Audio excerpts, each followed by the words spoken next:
Hello, wonderful people. Good morning from Dhaka, Bangladesh. What's going on? How are you doing? Are you all doing?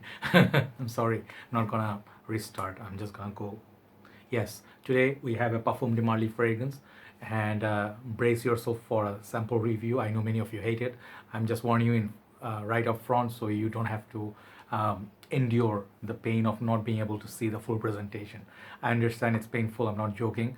I do actually like to watch reviews with full on presentation, but at this moment, I do not have a let's say business is not so good, so I'm not being able to buy so many fragrances. And the fragrance I can buy some, but the ones I really want to buy don't have the cash to buy full on bottles. So what I'm relying on is official samples or decants. But as long as the channel goes on, I can create content. I'm trying to keep the work going and stay positive. Okay, so my companionship today is different colored tea. As you can see, it's kind of red. It's a strawberry raspberry tea from Malaysia. My good friends from Malaysia, Boh tea, BOH, all the way from Cameron Highlands. I love Malaysia. I love Cameron Highlands, and I love Malaysian tea. So yeah, because the voice is a little bit funny. So let's hit it. So here we have a fragrance. I have actually reviewed a lot of Parfum de Marly fragrances. I am saying lot because compared to other houses, I love this house sometimes a lot more. And I did own quite a few of them. I did have some sample reviews, and I think I did my fair share of Parfum de Marly. The major ones I did cover, but I want to cover Ojan, so that I am willing to buy and review, as well as Hamdani. That one is there in line. So here you go. This is the official sample, and this is a 1.2 ml sample. I believe it's not very big sample, so I just gave 2 days test run. This is called Habdan, and this is part of the Arabian collection, more like a Royal Essence collection, I think, or whatever is the special line. They give you sort of like a sturdy box, not like other Parfum de Marly boxes, and they are a little bit more pricey. And they come in 125 and 75 mil, or I forgot 60 or 120. Either like they give you more than 100 ml, and the prices you're looking in Bangladesh are around $200 or a little bit less. Foreign countries, I think it's around $250, $300, like that. So it's not cheap. It's a niche fragrance, and it's one of those darker fragrances.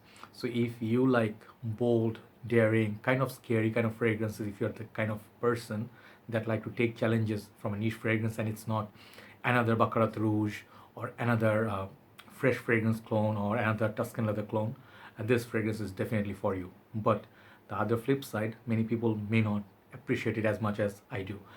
This is kind of like love it or hate it kind of fragrance. Okay, so dry down, it hit already, and this is a cold weather scent first of all, and its longevity is pretty damn good. I would classify this as a spicy, fruity, spicy, vanilla kind of fragrance. Let's just call it that. And the fragrance has some sweetness, some spiciness, as well as some playfulness from saffron, and I also detect kind of like a cinnamon, but there's no cinnamon enlisted for it. So let's hit it. So if you see there, if you haven't seen any of the reviews before, their house is themed on horses, different kind of horses, and they give different names from different kind of horses to their fragrances. And most of their older collection are all winter heavy. Nowadays they're trying to make more summer dominant fragrances. So there you go, the beautiful little bottle. I have a few Parfum de Marly. They look like this. This is Herod, but the one, as you can see, it's all black, and the box is a little bit different. It's not your typical box. You have to open it from top, and then it has a podium where the bottle stands. So black gold combo. I love this amazing bottles. Okay, so yeah, and they give kind of a description on the side, and you can read up. So let's see what it smells like. So I have the dry down already, and let's spray this once again. This is like there for about 45 minutes. Let's give it one more fresh burst. Let's give two, actually. Yeah, I have half of the bottle still remaining. So this fragrance, let it settle down. Major players in this, according to Fragrantica, are apples, green apples, saffron, rose, vanilla. I think there is also kind of some other notes like woody notes, some spices. So what I really detect from this, on the opening, it's very strong. It has strength. It has daring feel to it right from the word go. If you do not like daring fragrances, just close the door and walk away gently. no need to be scared further. But if you're actually going to buy niche fragrances, my expectations are they have to actually challenge my nose.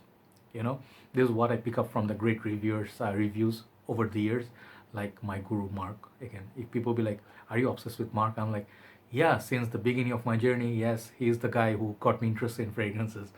He says if a fragrance challenges your nose, that is what is the beauty of a game. You know, like the game, and you have to actually put your nose and see if you can actually withstand it, or if you can actually understand the complexity of the fragrance and you can tell the notes.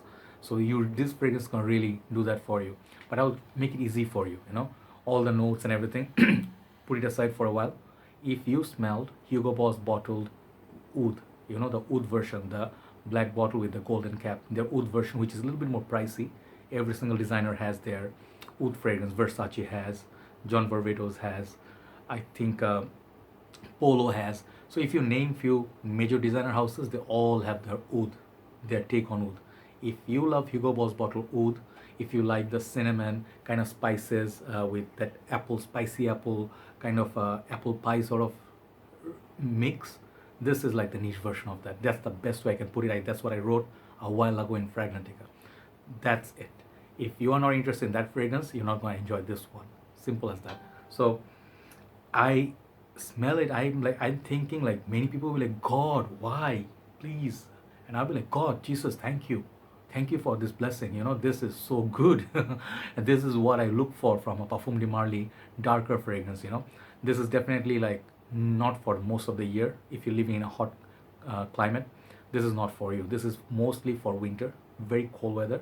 Even if you get like 3 or 4 months of winter, this is worth checking out. Okay, checking out. If you get a sample, you can tell. So the saffron, it's a very spicy saffron. It's very beautiful. It's very playful. It's even more daring than Mancera Instant Crush. So some of the saffron used, I think, perhaps it reminds me a little bit of daringness or boldness of Tuscan leather, but it's not Tuscan leather similar. Okay, but it has a very daring saffron note, which is absolutely gorgeous. This saffron sparkles. Okay, saffron doesn't sparkle, but this one does. So it gives you that strength. It gives you that confidence. It's almost like a leathery saffron opening. And that pepper, I can detect some black pepper in this, as well as I feel like there's slight bit of cardamom somewhere, like not cardamom only. I'm detecting more like a cinnamon, cardamom, somewhere in between, and then freshness of bergamot up top as well. So it's kind of has that mild black to black by Mancera feel. So if you know that opening, this is going to be an easy love for you. But the freshness is not so much, is that saffron that's the major player. Then it starts going kind of like a sweetness. That apple starts popping up a little bit. Spiced apple. Imagine you cut half a green apple and you put some like a powder of cinnamon and some cardamom, and you put some expensive saffron on top of it, and then some black pepper. You know, it's getting weird.